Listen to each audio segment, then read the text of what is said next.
स्वागत है आपका हमारे YouTube चैनल में। दोस्तों, केंद्रीय कर्मचारियों और पेंशनरों को जल्द ही एक और खुशखबरी मिल सकती है, क्योंकि संभावना जताई जा रही है कि महंगाई भत्ते और बोनस के बाद अब फिटमेंट फैक्टर पर भी जल्द ही फैसला हो सकता है। केंद्रीय कर्मचारियों का जो फिटमेंट फैक्टर है वो 3% से लेकर 3.68% तक बढ़ने के आसार हैं। इससे जो न्यूनतम बेसिक सैलरी है उसमें 8,000 रुपये की बढ़ोतरी हो जाएगी और बेसिक सैलरी 18,000 से बढ़कर 26,000 रुपये हो जाएगी। हालांकि अभी तक इस संबंध में सरकार की तरफ से कोई आधिकारिक पुष्टि नहीं की गई है। दरअसल जो सरकारी कर्मचारी हैं वो लंबे समय से फिटमेंट फैक्टर को बढ़ाने की मांग कर रहे हैं, क्योंकि फिटमेंट फैक्टर में बदलाव होते ही कर्मचारियों की जो पूरी सैलरी है उस पर इसका असर दिखाई देगा।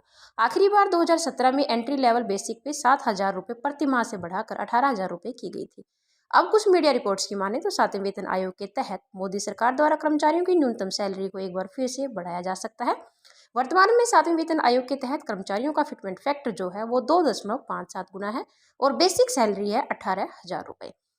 दरअसल फिटमेंट फैक्टर केंद्रीय कर्मचारियों की मिनिमम सैलरी तय करने का एक बड़ा पैमाना है। इस फैक्टर के कारण ही केंद्रीय कर्मचारियों के वेतन में 2.5 गुना से अधिक की बढ़ोतरी हो जाती है। 7वें वेतन आयोग में जो पे मैट्रिक्स बने हैं वे फिटमेंट फैक्टर पर ही बेस्ड हैं। ऐसे में कर्मचारियों को मिलने वाली सैलरी में फिटमेंट फैक्टर का अहम रोल हो जाता है। अब खबर यह है कि फरवरी 2023 में जो बजट पेश किया जाएगा मोदी सरकार, उसमें फिटमेंट फैक्टर पर विचार कर सकती है।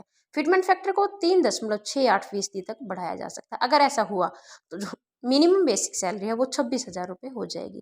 अब चर्चा तो ये भी है कि जो फिटमेंट फैक्टर है उसमें 3 गुना इजाफे पर सहमति बन सकती है और 3 गुना इजाफा भी अगर होता है तो उससे भी जो न्यूनतम सैलरी है वो 21,000 रुपये हो जाएगी और इसके लिए जो ड्राफ्ट है वो भी तैयार किया जाएगा, जिसे सरकार को शेयर किया जाएगा। हालांकि अभी तक कोई जो ऑफिशियल नोटिफिकेशन है इसके लिए नहीं है। इसका 52 लाख कर्मचारियों की जो बेसिक सैलरी है उसमें 50,000 से 96,000 रुपये तक का लाभ है जो देखने को मिलेगा। केंद्रीय कर्मचारियों को न्यूनतम सैलरी के तौर पर अभी जो 18,000 रुपये मिलते हैं, अगर किसी कर्मचारी की सैलरी 18,000 रुपये है तो भत्तों को छोड़कर जो उसकी सैलरी है उसको 46,260 रुपये का लाभ हो जाएगा। अगर फिटमेंट फैक्टर 3.68 होता है तो उस केस में जो लाभ है वो 63,000 रुपये तक का जो लाभ है वो हो सकता है कर्मचारियों के लिए। हालांकि इस बारे में जो सोच विचार है वो सरकार के द्वारा जो बजट पेश किया जाएगा उसके बाद ही लिया जाएगा।